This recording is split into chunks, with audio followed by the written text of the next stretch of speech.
Good morning to my streams. I'm going to change up my presentation here on day 283 of the Hungerstrike. I'm on day 16 since my last meal. I get to eat periodically, as you know, as people do this core training. And that's how I'm going to change my presentation on these updates, these videos. The world is in a mega crisis, as you know. And I'm going to try and teach what the solution is in a way that's not overwhelming, because the problem is very large. So I'm going to break it into 4 sections. A personal update, then one core teaching, and then one emergency core if there's something going on that's an emergency, which there is, and then the wifey update at the end. Okay, so first thing, how am I doing? I should have went to bed sooner, but I've solved some of my sleeping problems. Sleep is like the most important thing, you guys. It really makes a difference. I have a nap in the afternoon almost every single day to stay balanced at the work rate that I'm going at, to keep us on this little crack of wisdom that can save our species. I'm doing this to help save your life. So I'm tired this morning, but I'm going to be okay.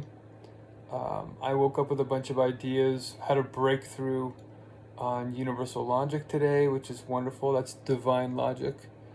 And I tried to touch base with my family yesterday and today. I have my weekly phone call with them. So take care of your families, okay? Don't let them go in this crisis. Don't let them go. There might be plenty of reasons to let them go. Don't do it. Don't give into that anger. Don't give into it.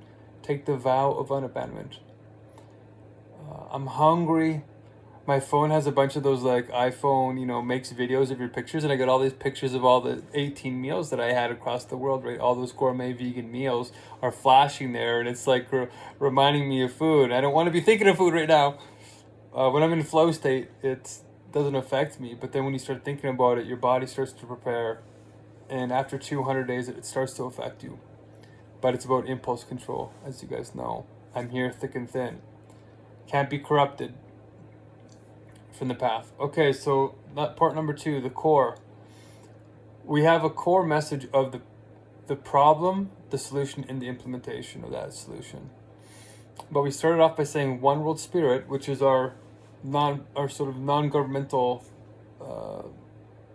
non-profits community group. We're not registered, we're a community group.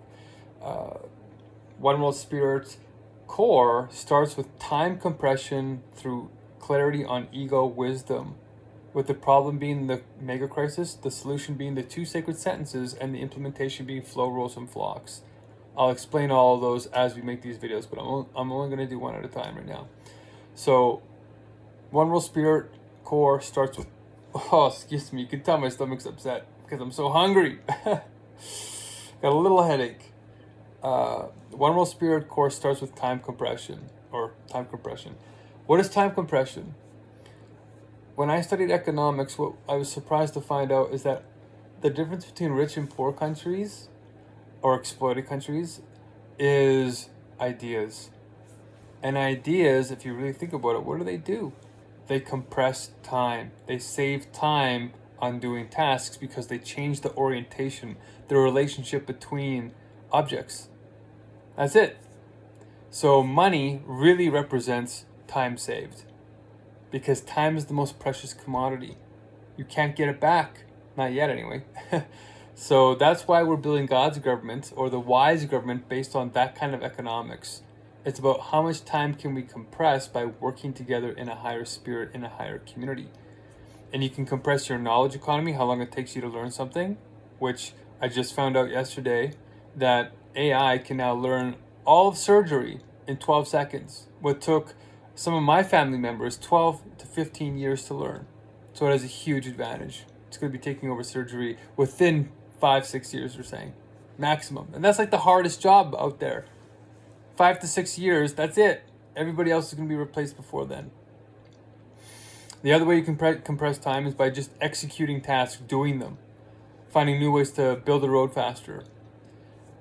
And that's still ideas, right? And then the third way is to make decisions faster, and taking responsibility and coordinating properly. When you do all those, you can save time. Here's an example. 2,000 years ago or more, to 5,000 years ago, they used to use whale blubber to make candles or torches. They used to burn the fat, and the fat would last a long time. And you have to go and hunt the whales. By the way, don't harm animals. We don't need to do any of this anymore. This is all historic stuff because our climate conditions changed in adverse ways, and we had to maladapt to it.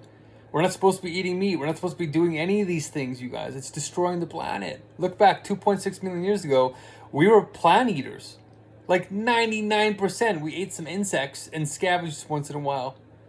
But when the forest started to die down, we had to start scavenging for dead animals. We didn't kill any animals. We found dead animals already. And then after that, we got addicted. And then we turned into this weird viral kind of species that's destroying everything. So you can eat. It's way healthier to be on a plant-based diet. Way healthier, guys. Like literally 12 to 34% less cancer. Anyway, about time compression. Whale blubber took a long time to hunt. And then it took a long time to process and all these. And then you got a couple of lumens, a couple little light beams out of that. Now we've compressed time and made new ideas on how to produce light, which now in the modern times we know is electricity and the light bulb. And the light bulb, with the flick of a switch, makes 10,000 lumens, like in a second. So we've compressed it by thousands and thousands and thousands of times what it takes to produce light. And that's because of ideas. Okay, the difference between wealthy and not wealthy countries is idea generation. That's the core of all economics. Look it up. It's a famous insight. So ideas, though, are not just normal. They're divine. They are the birthing of God's being, or the birthing of objectivity, or the birthing of wisdom. Not all ideas. There's a special kind of idea that is birthed on universal logic, which is our core solution, as you know. So we're going to help connect people with One World Spirit in a new form of governance that shares on a much deeper idea of the essence of what it means to be alive, what the purpose is, which is to produce flow states. That's another central insight, that all this craziness and the information age and the delusion, we're all overwhelmed. It's because we have too much contingent, random information, and we don't have the wisdom, the wisdom to see what is essential, what is true, what is important, what is meaningful. This kind of information is very simple in comparison, and it makes life way better. You do much more with less. It's called ephemeralization. So you're going to hear that word come up whenever we talk about time compression. Ephemeralization, Buckminster Fuller was one of the first proponents of this, but it's really about designing to do more with less. It's degrowth while growing. Okay? And for the climate movement, that's important, because if we keep growing in this linear dead way, we're going to destroy everything. All right? It's about innovation in the right way with wisdom. And we can teach wisdom through the universal logic. It's the structure of pure wisdom itself. So that's the first part of the core. In terms of the emergency core, what's happening in the world right now, we have Iran, the United States, and Israel. They're all attacking each other. It's very serious over there. They have airship containers. The World War III is starting, you guys. Not even starting, it's happening now. And AI is taking over. Okay, everybody on LinkedIn and all these other professional platforms are realizing it's not just the poor that are going to pay the price for this, which is what happens historically in the business cycle, in these quadrative waves I told you about in the previous videos. Whenever a new idea, an exemplar idea comes in, it sends a shockwave through the economy. And then the wealthy, the privileged, grasp that idea and shed the old idea. And then the poor who are looking for that idea and see the wealthy successful think that they got a golden nugget, the lottery, they won the lottery. And then it's just a dying idea and they stay in the lower end of the cycle. But they're freaking out because AI has taken all their jobs right now. Tens of thousands. Jack Dorsey, which is one of these big CEOs, these billionaires, just laid off almost half of his company. Literally like that, because of AI replacing them all. Like literally that fast. Never happened in human history. Not even the Industrial Revolution happened this quickly. So what do? We have to get this universal logic proposal into the hands of Dario Amodei from Anthropic. They're the most ethics focused. We need to support that company. Elon's trying his best. He's in double binds, but we need to support them with the structure of pure wisdom. And I give a technical paper on how to introduce it, how to align an AI with universal logic to compress time, so it'll save money and make it the most powerful AI. but because it's aligned with goodness. Doing more with less, right? That means compute per cycle reduces for AI. All right, and in terms of the last part of my presentation here, the wifey, you guys know the wifey slogan. We can have our cake and eat it too. We can do our personal, our professional, and our activist lives at the same time because we have wisdom. And I'm looking for my wife. If she's too hardcore for everybody else, she's just right for me. And I mean hardcore in terms of wisdom. I need a very deep soul. Okay? All right. Blessings to you. Keep sublating. See you tomorrow.